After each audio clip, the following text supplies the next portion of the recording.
people do actively say like political correctness is killing comedy, especially on college campuses. And it's very, very interesting because I think a part of it's true.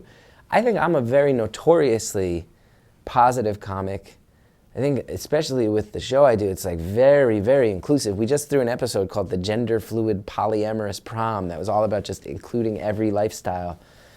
I think notoriously on the PC end of things, and I still get feedback from people that's like really like in attack mode about issues. And I'm like, wow, I live on the liberal progressive fringe of comedy, kind of notoriously, and I get attacked sometimes. So I can imagine people who are a little bit more conservative, I think maybe some of the more blue-collar comics take it on the chin. But it's a very, very interesting thing because comics tend to have this knee-jerk reaction of, well, we're creative people and our work builds by doing it on stage again and again. We should be allowed to say and do whatever we want. And I think there's a lot of truth to that. I think comics do need permission to fail.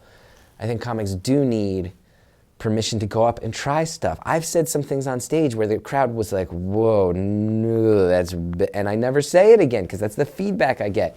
And there's a part of me that knows so much of it's internet driven. If somebody had a camera on and put that joke on the internet and it went wide, I'd be like, no, that's why I tried it. That's why I went and tried it, because to know that it wouldn't work and that it would bug everybody out. That's why I wouldn't want to do it again, or I'd at least fix the parts that turned everybody off. So it is tough, but I think the other side of the coin that I think we as comics need to maybe cop to a little bit more is like, we are allowed to say whatever we want, but also people are allowed to get as offended as they're going to get. They're allowed to, and we don't have to like it. They don't have to like us, and that's totally fine.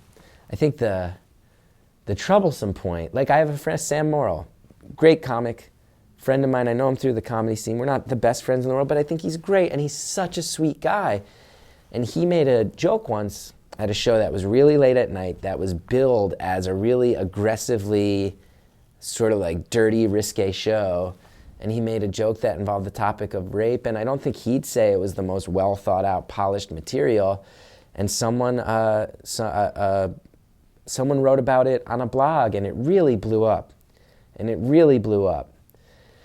it's tough because it's like there are certain topics that shouldn't be joked about. At the same time, if a joke about a topic can hit, it can actually be one of the most powerful tools to fight back against things we don't like.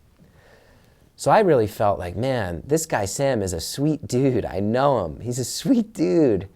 And he tried a joke at a show that was meant to be awful material, and he's getting slammed for being awful. And he never wanted to he was never going to record that for an album or put it on a special. So I remember thinking that's like the nightmare scenario for a comedian, and it's not totally fair.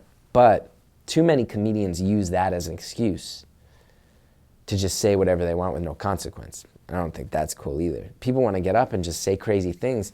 People want to say stuff that's like racist, homophobic, sexist.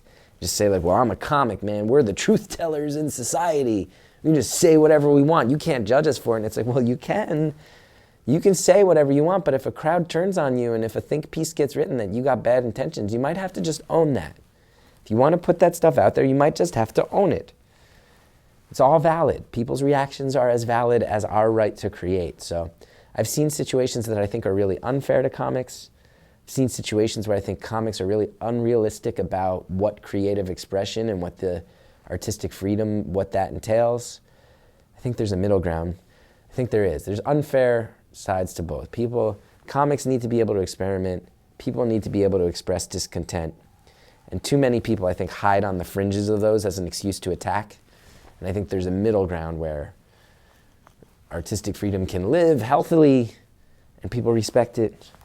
But yeah, I get mad. I hear too many comics. I kind of lean on that side where I hear comics going like, well, I said this thing and people just need to shut up. And it's like, well, they don't need to shut up. It's a little extreme. You said something kind of awful.